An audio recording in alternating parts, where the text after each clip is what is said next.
हम में से ऐसा कौन है दोस्तों जो रवीश कुमार को नहीं जानता है। रवीश कुमार अपनी अच्छी पत्रकारिता के लिए जाना जाता है।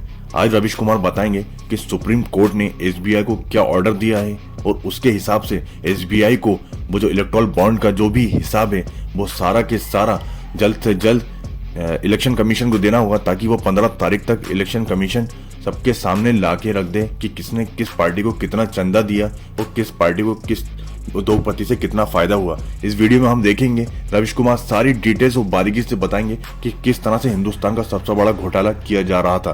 तो वीडियो को देखिए और समझिए कि कितना बड़ा घोटाला हमारी आंखों के सामने चल रहा था और हमें पता भी नहीं था। स्टेट बैंक ऑफ इंडिया की अपील की याचिका सुप्रीम कोर्ट ने रद्द कर दी। एक आखिरी दांव कि किसी तरह चंदे के धंधे में शामिल लोगों के नाम छिपा लिए जाएं, उन कंपनियों के नाम, उन शेल कंपनियों के नाम छिपा लिए जाएं, वो अब हाथ से निकल चुका है। कोशिश बहुत की गई कि उन कंपनियों के नाम सामने नहीं आए, उद्योगपतियों का चेहरा सामने नहीं आए, किसी तरह लोकसभा का चुनाव तक टल जाए। उसके बाद 400 सीटों की बहुमत के अहंकार में किसे क्या फर्क पड़ता है कि चंदा किसने दिया, चंदे का धंधा किसने किया। यह वो फैसला है जिसने 160 अरब के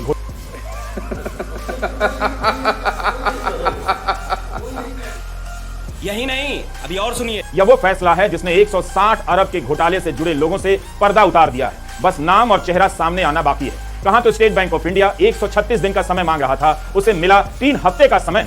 लेकिन अब सुप्रीम कोर्ट ने कहा कि एक दिन में सारी जानकारी देनी होगी। स्टेट बैंक ऑफ इंडिया के पास अब 12 मार्च के शाम 5 बजे या अधिक से अधिक देर शाम तक का समय है। इस वीडियो को आप पूरा देखिए और ध्यान से।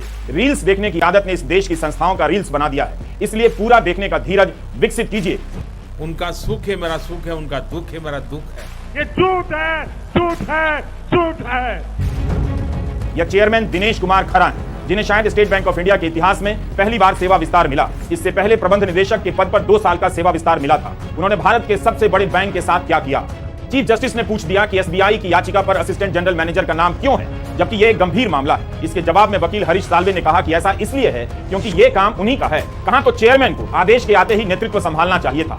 वाह मोदी जी, वाह वाह।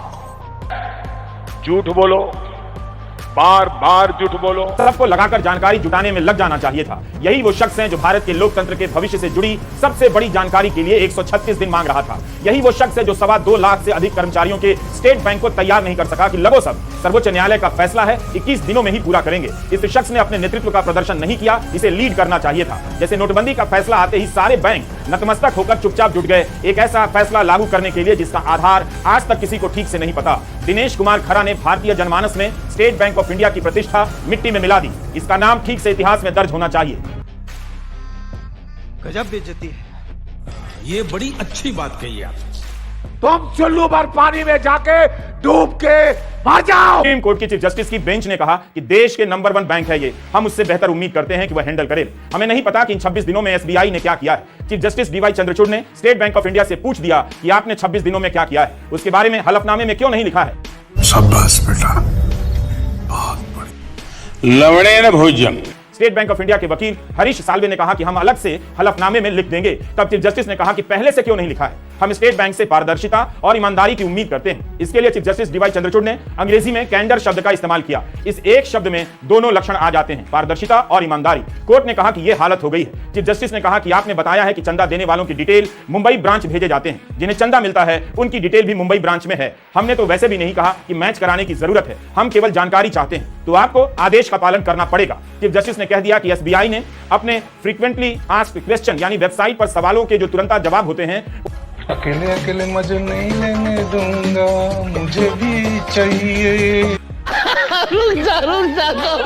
इसमें कहा है कि बॉन्ड की हर खरीद के साथ अलग से केवाईसी होगी। अगर केवाईसी होगी तो आपको मालूम है किसने बॉन्ड खरीदा। मतलब इस तरह से स्टेट बैंक ऑफ इंडिया ने अपनी साख गंवा दी, अपनी नाक कटा ली। भारत के स्कूलों में रोज यही होता है जो आज सुप्रीम कोर्ट में हुआ। झूठ बोलने वाला छात्र हमेशा सीना फुलाए स्कूल आता है। बच्चे का सीना 56 इंच का तो नहीं होता, मगर सीना सीना होता है, गाल गाल होता है। एक और रूपक है जिसका को याद दिला दूं कि जब इलेक्टोरल बॉन्ड का फैसला असंवैधानिक घोषित हुआ, उस दिन से आज तक प्रधानमंत्री नरेंद्र मोदी ने इस फैसले का स्वागत नहीं किया है। जनता को आप मूर्ख समझना बंद कर दीजिए।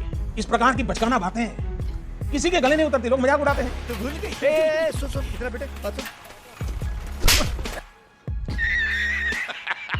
हरीश साल्वे पूरी कोशिश करते रहे कि किसी तरह कुछ दिन मिल जाए। पहले 136 दिन मांगते रहे, फिर 3 हफ्ते पर आ गए कि बिना सभी डेटा का मिलान किए हुए भी जानकारी देने में 3 हफ्ते का समय चाहिए। तब बेंच ने कहा कि किस बात के 3 हफ्ते, 1 दिन में दीजिए, बात खत्म हो गई। सुप्रीम कोर्ट ने कह दिया स्टेट बैंक की याचिका में ही पर्याप्त रूप से बताया गया है कि जानकारियां उपलब्ध हैं, इसलिए 30 जून तक समय मांगने का आवेदन रद्द कर दिया गया। तो जो जानकारी 15 मार्च तक आनी थी वो आएगी। 12 मार्च तक स्टेट बैंक ऑफ इंडिया को सारी जानकारी चुनाव आयोग को हवाले कर देनी होगी और चुनाव आयोग अपनी वेबसाइट पर 15 मार्च तक डाल देगा। अरे बेटे, तुझे थकान नहीं लग रही क्या?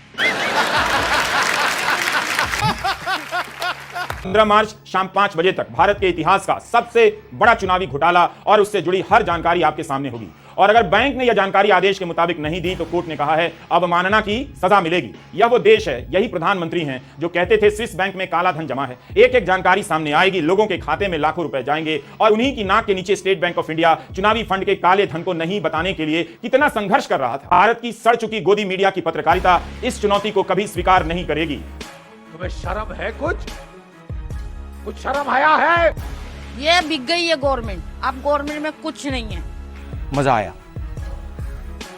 जी हाँ दोस्तों, तो आज के इस वीडियो में आपने देखा भी और सुना भी कि किस तरह से रवीश कुमार ने एसबीआई और इलेक्टोरल बॉन्ड के घोटाले को पूरी तरह से बेनकाब करके रख डाला और इसके साथ ही साथ वो लोग जो उसको बचाने की कोशिश कर रहे हैं उसको भी बेनकाब कर डाला और ये भी बताया कि सुप्रीम कोर्ट ने किस तरह से क्या ऑर्डर दिया है। उम्मीद है दोस्तों आपको ये वीडियो अच्छा लगा हो, लाइक और चैनल को सब्सक्राइब करें।